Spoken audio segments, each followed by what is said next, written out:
So I'm going to do a quick introduction of our speakers, and then similar to some of the earlier sessions, we will ask them to talk a little bit more about themselves and how they got interested in artificial intelligence and how that plays out, in their day-to-day work.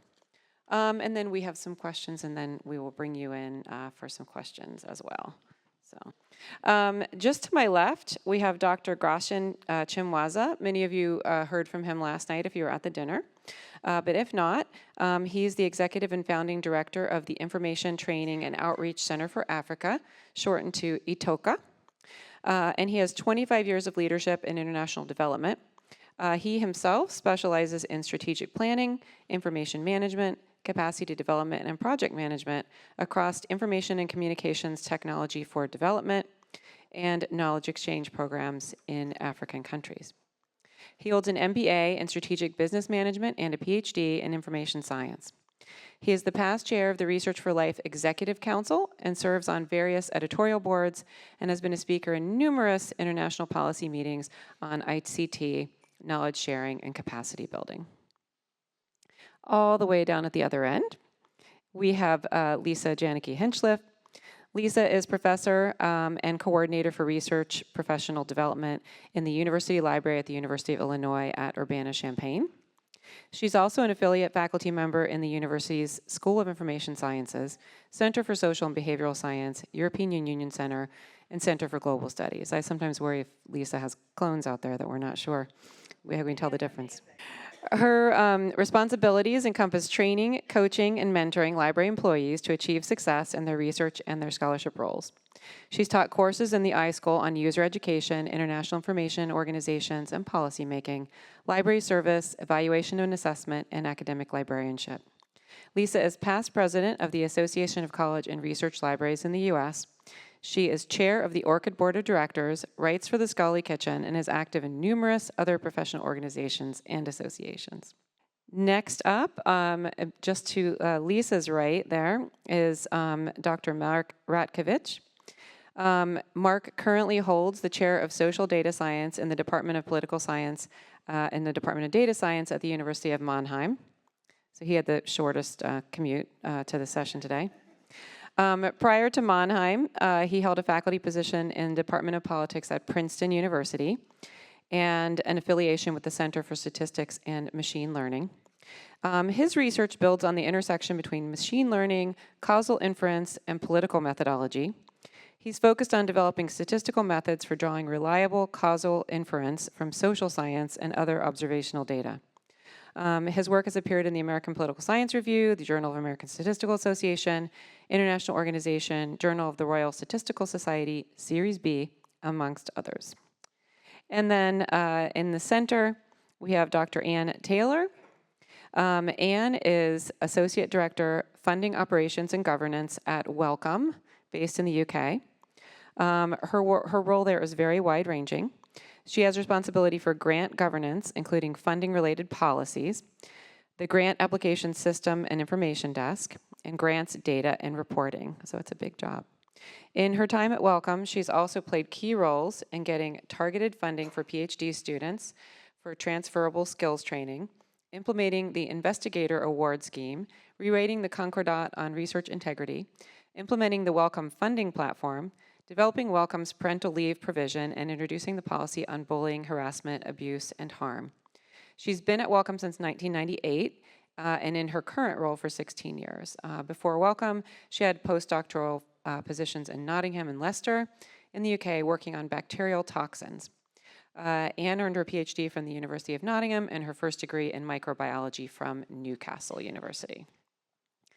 So I'm going to ask our speakers to just give a brief introduction and how they got interested or working in AI, and then I'm going to have a couple of rapid-fire questions for them. So I'll start with Gracian, and then we can just work our way down in order. Thanks a lot, Heather, and good afternoon, everyone. Well, I work for ITOCA, and we're based in South Africa, like she has already indicated, and we work a lot with universities, and we work a lot with professors and lecturers across the continent in Africa. And we are really learning a lot in terms of what their challenges and what they're encountering as far as AI is concerned, and what their students are also doing as far as interacting with AI is concerned. And that's where we come in as far as capacity development is concerned. Over the years, we have worked with a number of tools that really assist the professors and also the students to interact in learning and teaching. And of course, the opportunity that came up and the challenges with the pandemic has also ensured that there's been a lot of interaction, particularly on the online platforms, working with the students. So that's where we come in terms of trying to assist to address these challenges and my interest in that area. Thank you. Anne? So my area, as you heard, covers quite a number of different bits of the funding process. And the reason that we've really come to AI is thinking about from right at the beginning when somebody talks to us about something they would like to submit an application for, right through to the end of kind of outputs generation, is throughout that process, at what points could AI be used, and what points are we comfortable with it being used, and where do we need to provide guidance? So we're really at the start of that journey of actually, what are we needing to do to make sure that, picking up on the theme of today really, that robust research record, the integrity of what we're seeing, and the integrity of our outputs. Hello, everyone. My name is Mark Ratkovic. I'm the chair of social data science in the departments of data science and political science at the University of Mannheim. Shortest commute. And I just want to thank you for the opportunity to discuss the way that AI is shaping my academic research, from routine tasks and skill development to how we work with publishers. So it's a moment of intense transformation right now, and I was invited to speak due to my experience in running a field experiment / dissertation boot camp with Springer Nature, where we invited grad students and postdocs from all over the world to come to Mannheim for about 3 days, and we put half of them in a treatment group where they were trained in GPT, and half in a control group where they were not allowed to use GPT. We're tabulating those results now, so I have some impressions to share. The results will be ready for submission by the end of the year. But after this experience, as a researcher, educator, and social scientist, I'm realizing that there's this balance that needs to strike between automation and maintaining rigorous original thinking. That's just kind of the guiding concept that I have. So in terms of routine work, coding, summarizing literature, AI is great. Right? That's what it does. Even translating outlines into fully drafted documents. Now, this extends to language support as well, allowing non-native English speakers to participate in the English language research and make research that meet publication standards. My own research is in using AI to generate useful tools for social scientists. So we're facilitating virtual interactions across members of different ethnic groups to see if this helps to ease tensions between members of these groups. We're testing survey questions and survey experiments using a large language model to see if it's worth piloting it before we expend the money in a survey itself. We're also strengthening statistical analyses. The previous speaker was talking about agents, by creating a series of 100 different agents that all analyze the same data but different ways, and get a sense of how the same data set might be analyzed by 100 different competent scholars.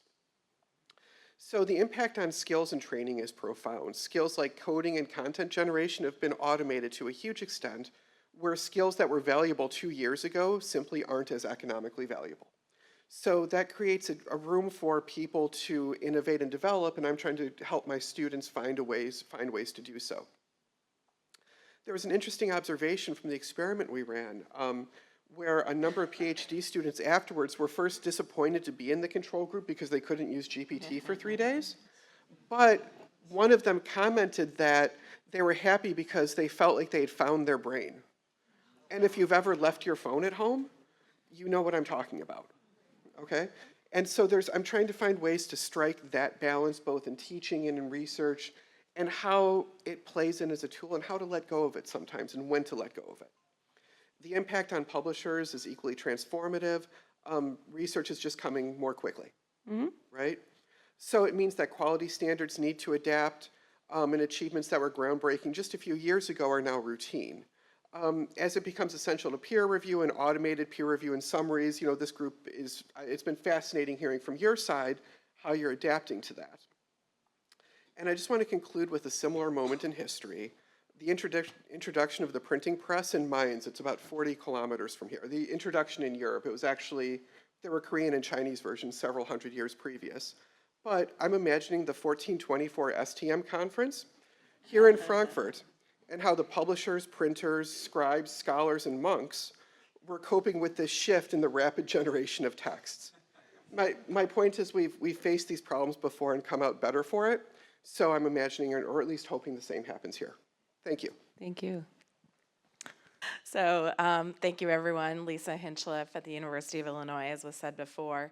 I just want to sort of set the groundwork for the things that I'll say over the course of this panel today, that my interest in AI is the same interest I have in any technology that transforms the potential of information into knowledge. And so anything that either speeds up, saves time, makes more efficient, creates new opportunities for new ways of knowing. Those are always interesting to me as a librarian. And I was talking to somebody earlier today about how in my entire career, and I can go back hundreds of years, every single technology that comes out, there are articles about how libraries and librarians will no longer exist. So still standing, still here, quite expect to be here after whatever comes after AI, honestly. But in my personal career, I've sort of experienced, I'm going to say, 3 waves of digital possibility with information technology and information objects. And the first of that is going to be the internet. Remember when we used to actually say just the internet? Kind of like we say the AI, right? Now we talk about this as if it was like one thing, right? Way back when, we talked about the internet as if it was one thing. Okay? We don't do that really anymore. We also went through the Web 2.0 or social media digital transformation.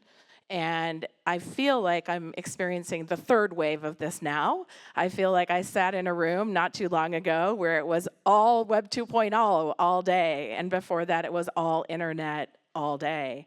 And today, we're definitely all AI all day.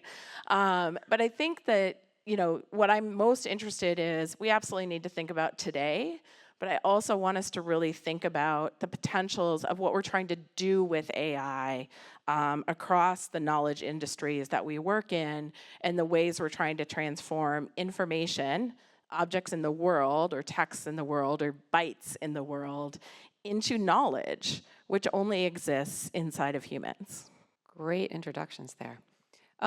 So what I'm going to do now is ask a couple of rapid fire questions. This was something that I saw at the SSP New Direction seminar about a month ago, and I mentioned it to Lisa because I said, this would never work for our panel, and Lisa's like, I think that could work.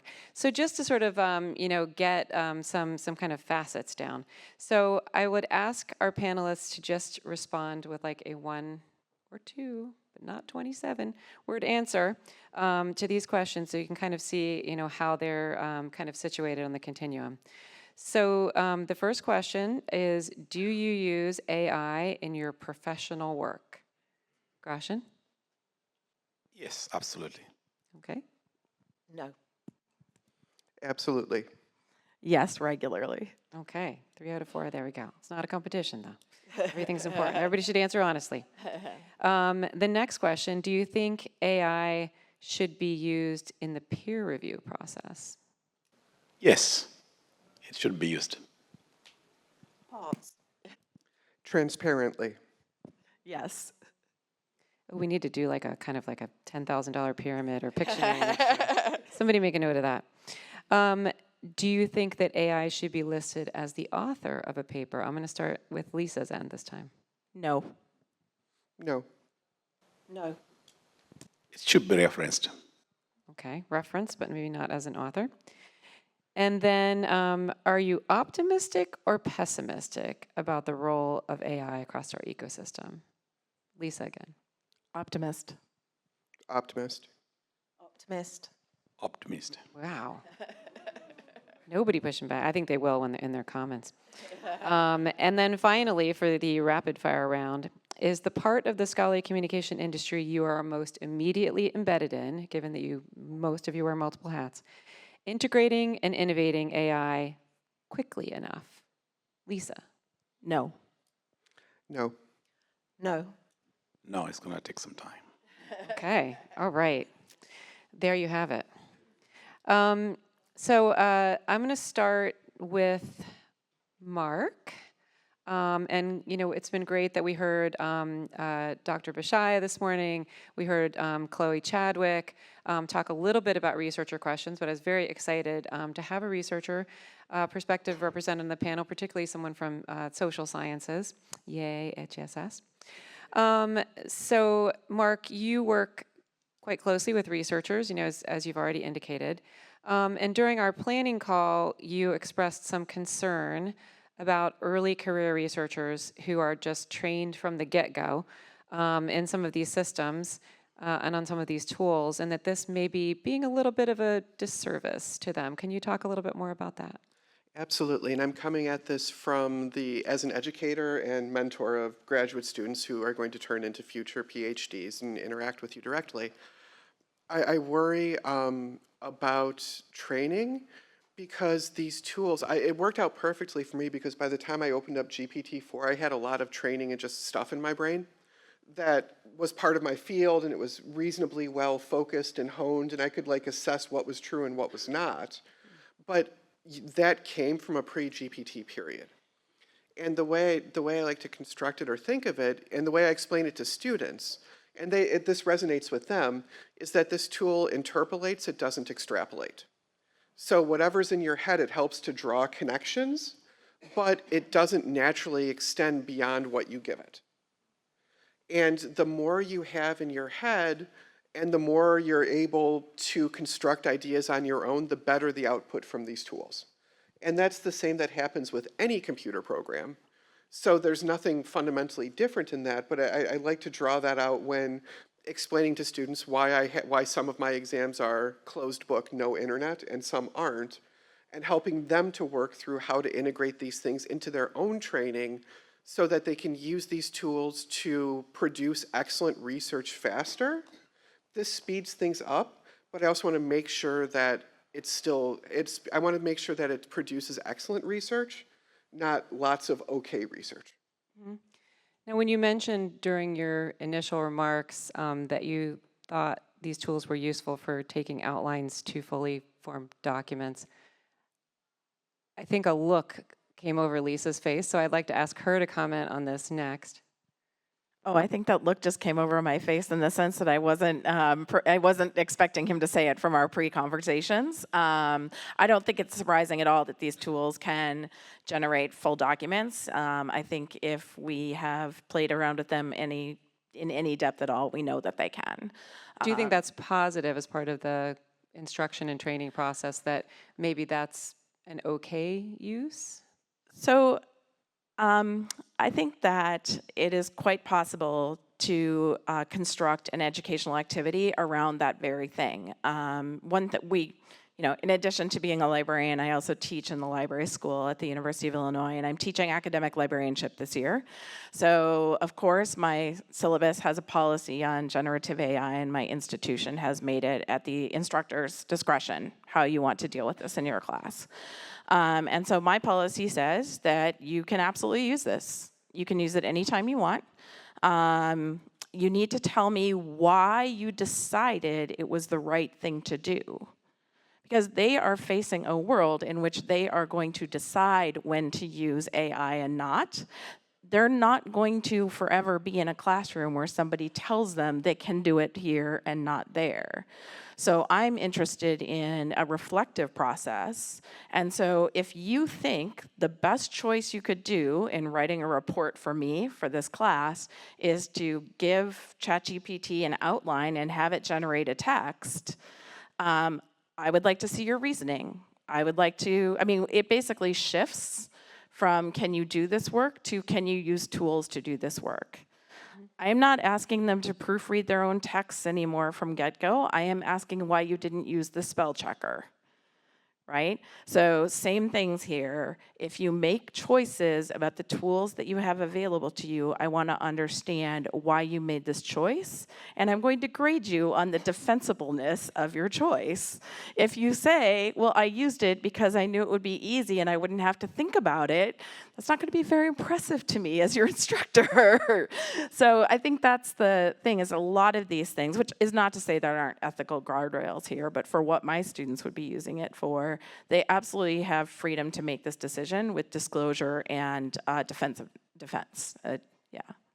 So, Groshen, I'd like to bring you in on this. You talked about AI being new to all of us and that being kind of an equalizer. So when you see the students learning with these tools, how does that make you think about it? Yes. Well, if we look at the global south and we look at the challenges that we have had over the years in terms of lagging with the digital divide and all the challenges to do with connectivity over the years, you will see that we have been playing catch up in many aspects on the digital world. But this is actually great now that when you listen to the challenges that we are having in the global north and the challenges that we are having in the global south, really battling with and struggling with how to incorporate and work with AI, I realize that we're actually now looking at similar kind of challenges. It's evening our ground, and really we are facing this similar kind of challenges. Our professors are having the same challenges when they try to grapple with the fact that, like Lisa said, how do you then grade? How do you then look at the criteria of assessment? Your rubric now should include the fact that you are using a tool that is actually helping you with the text when you've got a framework. And how do we then address that? Those are the similar challenges that we are having in the global south. And at this point now, we are all learning and exchanging notes on how to actually grapple and work with that, which is a great thing, the way I look at it. Yeah. And Anne, you are receiving the proposals written by these students as they're progressing throughout their career. And it's something that, Welcome, has to sort of really keep on top of. So how are you following these fast-paced developments, and how are they impacting your internal conversations? Yeah, so I think it would be useful to pick up on the discussions that we've had about sort of applicants, researchers, students, how they're using it, because we then see them as Heather says, as applicants coming to us. And something that we're grappling with in the UK is actually what sort of policies and guardrails should we put upon the uses of AI when people send in their applications to us. So there are policies just creeping out now, I would say. There are about 3 out there from the national funders about how to use it. And it's very much a bit of a toe in the water. It's guidance, it's guardrails, it's use it ethically. It's declare when you use it, but that's slightly variable with different funders, whether or not you have to declare how you've used it. We also had statements coming out from, I don't know if you've heard of the Russell Group of Universities in the UK. They brought out a statement very early on, actually, about how you should use AI. And it's all focusing on integrity and transparency. So I think the messages that are getting out there are right. What we are quite cautious about is really saying you can't do it, because we don't think that's realistic. People are going to use it. It's more about, as we've heard throughout the day, really, using it ethically, transparently.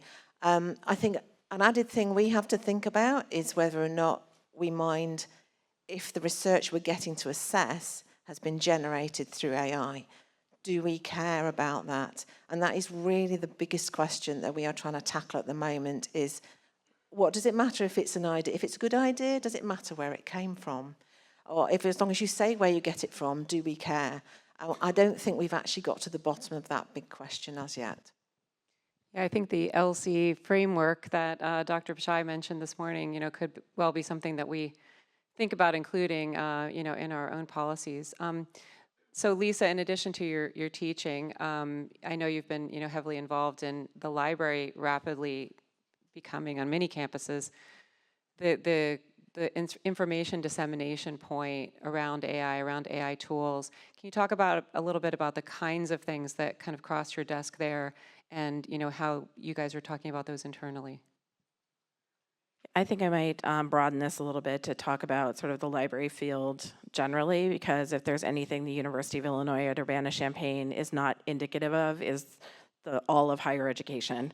We're a very particular kind of institution, not the least of which I would put money that the basic technologies behind OpenAI and ChatGPT probably were at least partially invented at my institution, which makes it a very different institution to talk about generative AI, because when you are inventing the thing, through your research labs and the like, you have a very different relationship to it than when you are sort of on the receiving end of it as an institution that maybe doesn't even have a research component to it. Just as not everyone will remember, but Mosaic, the browser, also invented on my campus. So we have deep, deep roots in sort of transformative technologies for this sort of thing. So the campus context, I would say, across higher education for libraries and grappling with this is that it's quite varied.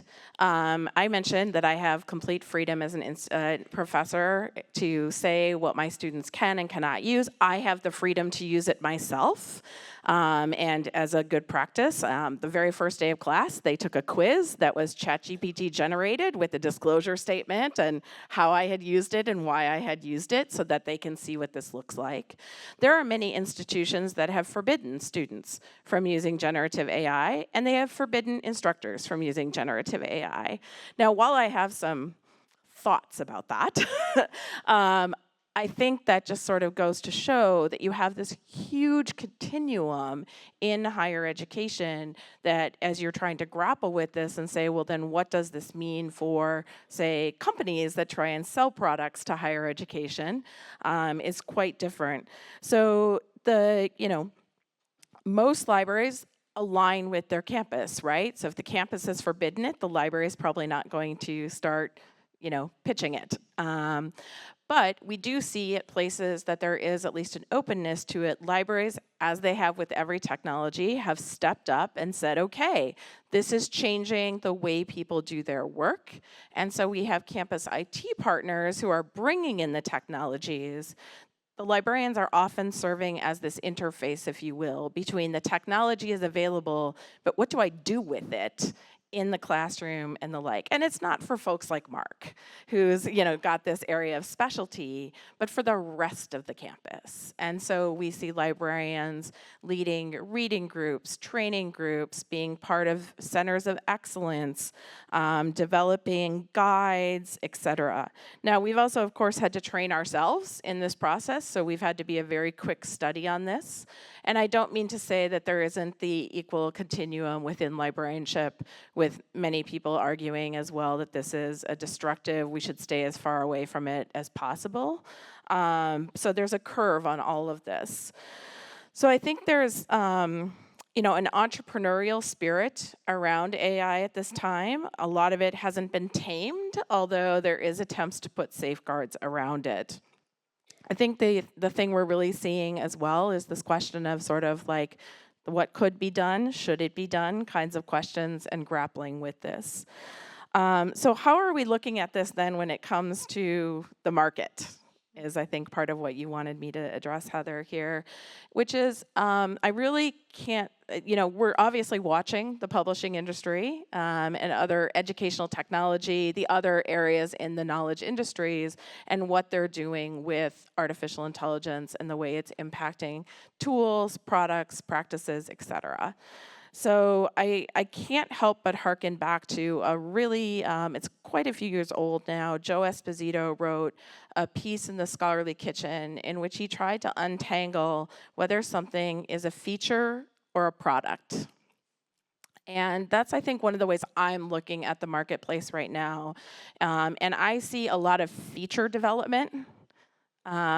And not as much product development right now. I'm sure actually there's I say this with no cynicism, just reality, that there's probably a lot of interest in those features becoming products. But I think that I'm not seeing a lot of features that actually have that potential at this point. We expect when we buy a database for it to come with a search interface. We didn't pay extra for advanced search. I don't think we're gonna wanna be too excited about paying extra for AI-enabled search. To me, that's a better feature. I think later we'll talk about some products that I'm a little excited about, but that's one of the things that I'm really tracking on, is whether AI is letting us do existing things better in products or new ways, or whether we're actually creating new things, that sort of innovation that isn't improving the present, but is creating new possibilities. Great. Gracian, I saw you pulling up your notes. You want to come in on this one? Oh, yes, absolutely.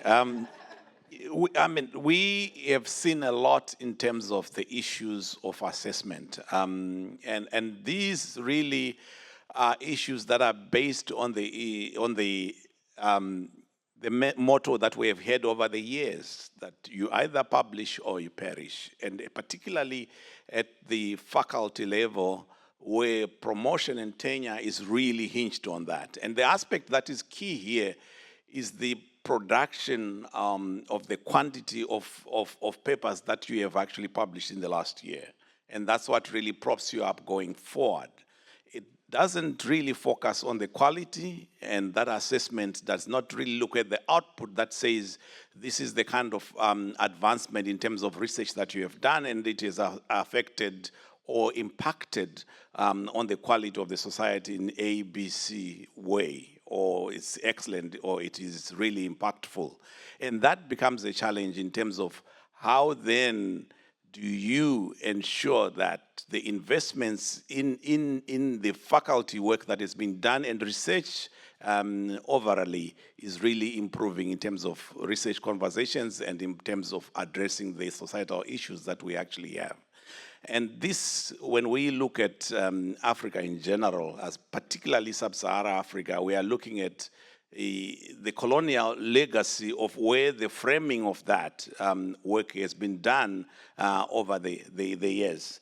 And what we are trying now to challenge is that, can we re-look at that? The recent Research Equality Charter that was signed last year, that has included quite a number of universities across the Sub-Saharan Africa, have really been looking at that aspect to say, can we move on beyond just the quantity and number of publications that are coming out? Obviously, many researcher, many faculty member would be looking at the high impact journals and trying to make sure that their manuscripts lands there and it is published.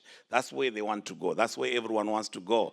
But how do you ensure that that quality that is coming out has got an impact on what is happening locally in your place and addressing the challenges that you have beyond just coming up with the numbers?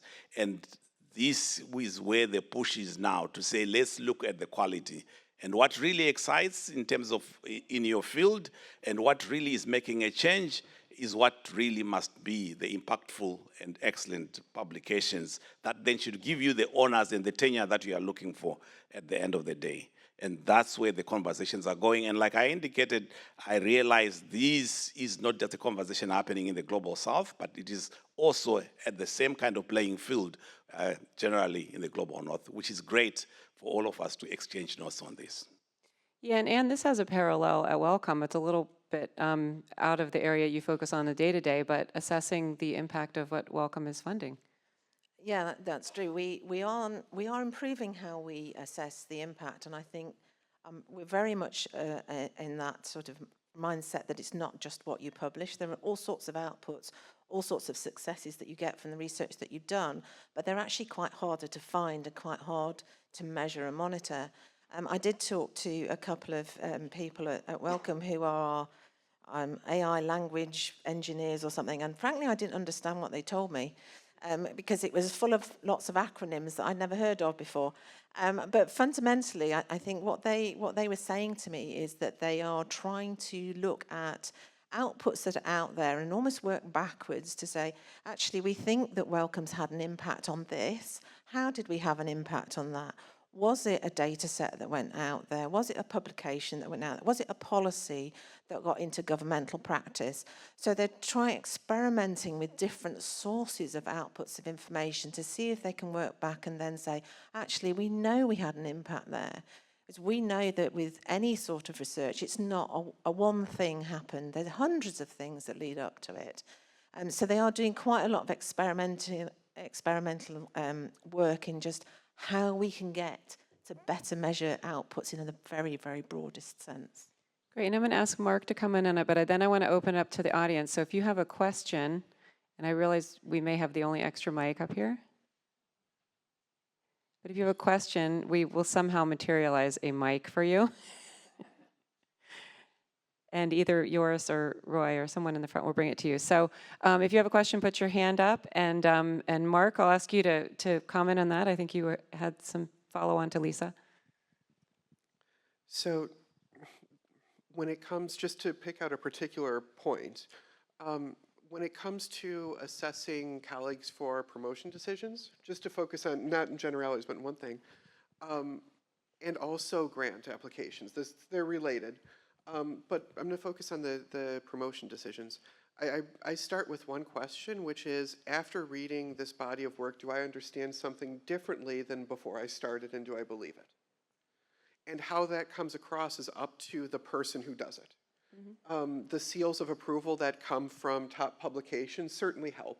Like before you look at the CV and you check the H index, is it in the right sort of place? Do they have a top 3 or 5 or 2? You know, I mean, like you go through those basic checklists. But the end of the day, it's, have you convinced me, and do I think differently about the world after reading what you've handed me? And that's the sort of thing that I don't think the large language models or AI can get to yet. Because it's a fundamentally subjective decision as a scholar. Do I see things now differently than before I started? And it's that last sort of, it's almost, I'm thinking back to delivery services. It's like that last mile problem. That we're just going to have to do ourselves for the foreseeable future. I'm trying to think of what the corresponding picture of the package on your front steps would be to that assessment process. Joe, question? Yeah, thank you. So Joe Haverman, I'm a consultant trainer on open science communication, and I want to thank STM also for the invitation. I'm here representing as such as the SDG Global Compact Fellows. And I want to bring in that SDG dimension to the conversation, and just following up what you just said. The SDG Fellows have published 10 top tips for researchers, librarians, and publishers and editors relating to the SDG, how we as a community can work towards the achievement of the very same. I'd like to say just quickly too, research alone will not make the SDGs a reality. Each member of the scholarly community must work to put research in the hands of the practitioners. And then following up on that, sorry, shaking, nervous. The academic publishing community must create the systems through which research and education can drive global achievement of the SDGs. With that, and now what we've heard about AI so far, especially in the previous keynote now, with the carbon emission and the energy consumption that goes in, how can we, maybe just yes, no, positive or negative, or do you see opportunities for the publishing ecosystem to actually use AI in a responsible manner to help researchers get the research out there so that they can reach the practitioners and the policymakers and society at large to actually bring the benefits of research and research achievements to its use case? And what's the role with AI and the publishing ecosystem in that? And maybe a bigger... That's a big question. Don't make it bigger. Don't make it any bigger, Joe. Maybe just as a trigger for all of us to consider moving forward. Thank you. Yeah, while we get the microphone to the next person, someone want to comment? It's kind of a newer topic, but we were prepared for this, so. All right, yeah, absolutely. I think the point we are getting here is also what I referred to with the Research Equality Charter that we signed last year with the African universities and research organization. And that is to say, although the scientific publications, for example, are still 1 to 2% coming from Africa when you compare globally, the role that the researchers are playing and the collaborations that are going on across the different regions, the global north, global south, west, east, there is an opportunity to actually have more coming out of Africa, coming out of global south than what is going on right now. And that recognition is quite important because they are learning a lot of things that really could benefit many. A good example is during the pandemic, when COVID-19 was an issue, the vaccines, there was a lot of collaboration with South African scientists working with many from the Ivy League universities and trying to address the challenge was across the globe. And we were all putting together our heads to try and address those. So there is an opportunity to tap into that knowledge so that we can all work together to try and address the issues. So that's one aspect I would like to bring to you. Yeah. Anyone else? So I think I would just sort of harken back to the conversation that was this morning, the panel around licensing content to these tools. So I think one of the things we can say is that much scholarship is written for good reasons for other scholars.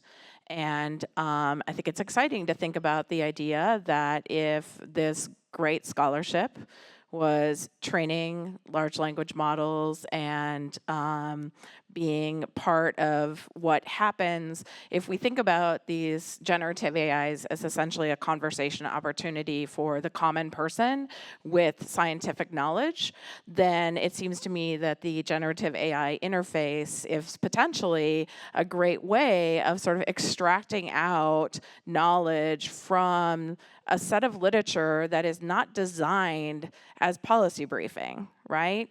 And so it synthesizes, it potentially brings it together in ways that actually does become accessible. Now, at the moment, obviously, while that might help us with some SDGs, it's coming at the cost to quite a few of the SDGs. And we might want to think a little bit and figure out how do we handle things around sort of, fuels, having electricity, all those sorts of things that are also part of the SDGs. But as far as activating information so that it can be used, it seems to me this holds quite a bit of potential, at least. Mark? So I found I found a way to get the lawyers at the University of Mannheim to reply back to me within 17 minutes, which I involved... think we all want to hear that. Yeah, no. It involved emailing them a research idea that one of my postdocs pitched, where we used the University of Mannheim credentials to scrape JSTOR, Springer Nature, Cambridge, and all the major publishers and all the minor ones we have access to, and build a RAG system, which is where you can store it and ask it questions, and open it up within the university and talk about opening it up. 17 minutes, I got 6 paragraphs back of basically no, in English up top, and then in 9 down below, right? And I understand all the economic reasons, and to be honest, if 3 months goes by at that university without me antagonizing the legal team, I'm not doing my job, right? But where things are going to shift when we're talking about on the environmental side, OpenAI is just expensive to create, right? So is Claude, Gemini, all of that. But having your own internal 7 billion parameter Llama 2, or 70 billion parameter model is very achievable and takes up a lot less resources, could take up less resources and energy, and gets around these proprietary issues, right? So having something that can engage with the literature directly, that you can ask questions, that sits on your database, even for your internal use, could be useful in creating blog posts, policy briefs, and doesn't release the information beyond what you want it to. I'm sure people are going to find you during the social hour later and have more to talk about that. Do we have another question, Roy? Yep. Hi, this is Cora Cruz from Crossref. So I very much believe in the potential of generative AI in many aspects of things, but one thing that I think it has the potential for making more complicated with dealing with is something we haven't yet kind of resolved on the human intelligence level, is the matters of kind of understanding literature in the context and the reading laterally for understanding the integrity of that literature as well. And so I'm kind of worried about too much trust and too much kind of liberty being kind of offered to reading literature from a secondary source, which would be the generative AI, and not necessarily understanding or engaging with it in the context and kind of laterally with the process that it has been taken from. I think we might see scholars hallucinating alongside the AI if we kind of go that route. Thank you. Yeah, I think that's a really important question, Cora. We had a great conversation over lunch where we were talking about students not reading long-form publications because they've been trained to be test takers on shorter form publications, and now if they're not writing because they're not writing on their own, what is happening? And I know I can see Lisa dying to come in, so go, Lisa. So I'm actually quite skeptical of a lot of these articles, like the Atlantic article that said that students aren't reading long form. And, you know, I work with college students every day, and for the most part, they actually are very interested in learning. Now, I don't mean they're interested in doing homework. I want to just distinguish that. But they're actually very interested in learning. They're very hopeful of making a difference in the world. And they are, you know, doing the things that people have said to them to do in order to get the degree. But fundamentally, they're very interested in learning. And you could hardly have queued this up better. So I just want to say we did not talk about this. But the piece that I was hoping to get to talk about that I wrote in the Scholarly Kitchen earlier this year is about the way that AI is able to turn information objects into knowledge objects. And we've talked a lot about generative AI here today as if it is generating answers and it is generating texts. But what we haven't talked about at all really is how AI can also be a coach to help the human generate. And that is one of the biggest challenges students in particular have with reading texts, is making knowledge out of this information object.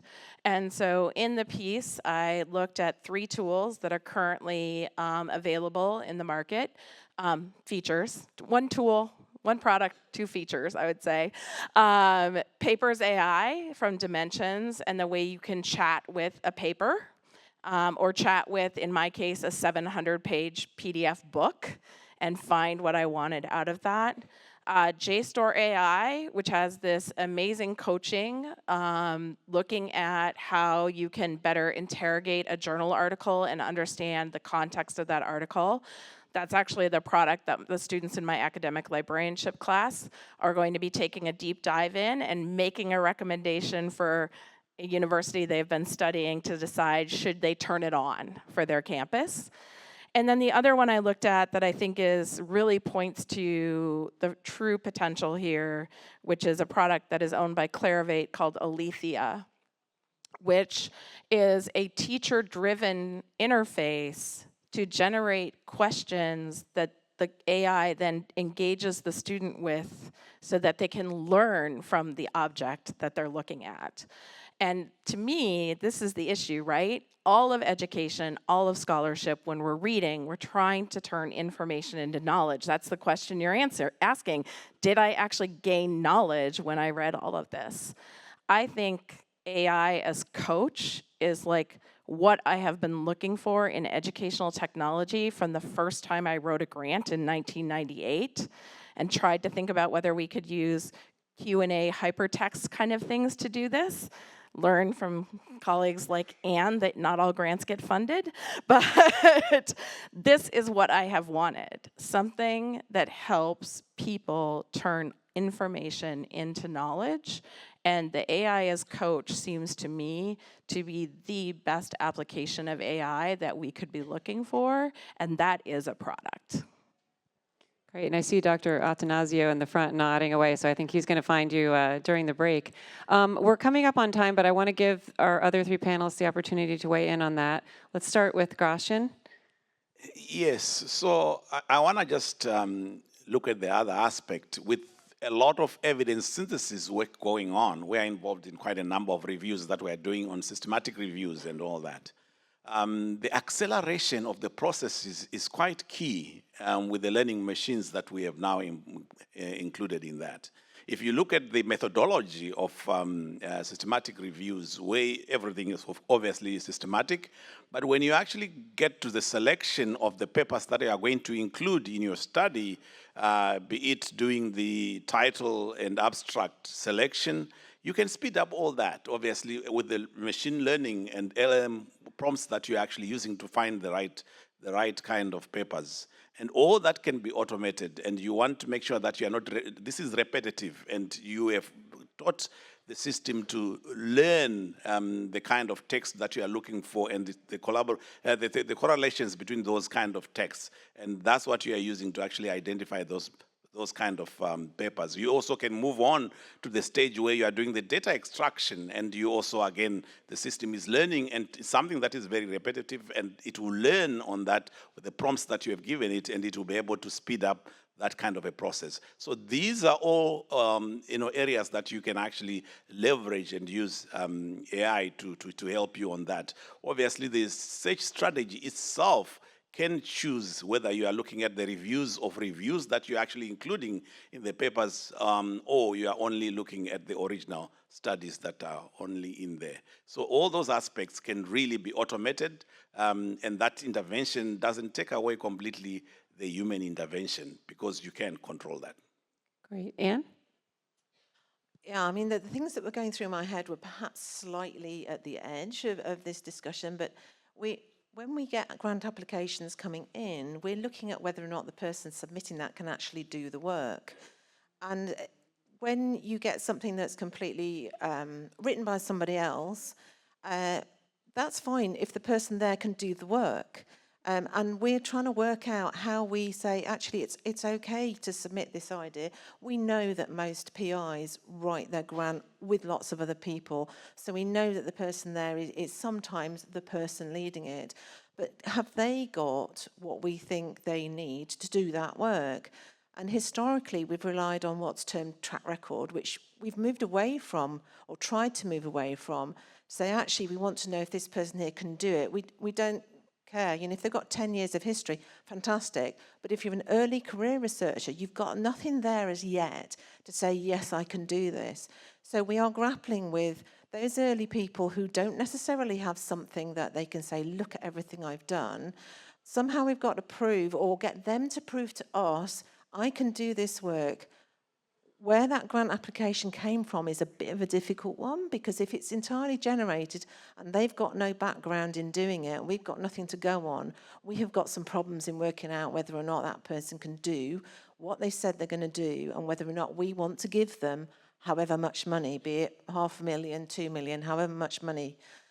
So I think, although I see how it helps people and it's a great coach, but they've still got to prove they've got to do the work, and that then is down to them. And I think the interview process is probably going to come back into quite a few of the assessment processes we've got, just to actually be comfortable with who we're giving the money to. Great. About 30 seconds, Mark? Sure. As part of the event we did with Springer Nature, we started off with, to the teaching and using it effectively, we started off giving people, we asked people to read a few papers, gave them the figures from the papers and then a description of how the data was generated and the literature's PDFs, and said, use these tools to recreate these papers as best you can. And we did a series of those exercises and then let them loose to try it with their own. But finding the places where it works, how do you get it to work, how do you work with it, and how do you maintain your own value added in a world where you can just generate 20 pages of text in 10 minutes, turned out to be essential questions to the entire weekend. I think about sending my first dissertation draft to my professors, and it was 1,000 pages long, and they're like, yeah, no, send this back when this is considerably less, and maybe we will look at it. With that, and if I forgot to mention earlier, I wanted to give a special thanks to Rachel Shearer, who shepherded this panel through to fruition and was not able to attend. So for colleagues and friends of Rachel, to let her know that we appreciate her effort. Thanks again to our speakers today, and thank you for being such a great audience.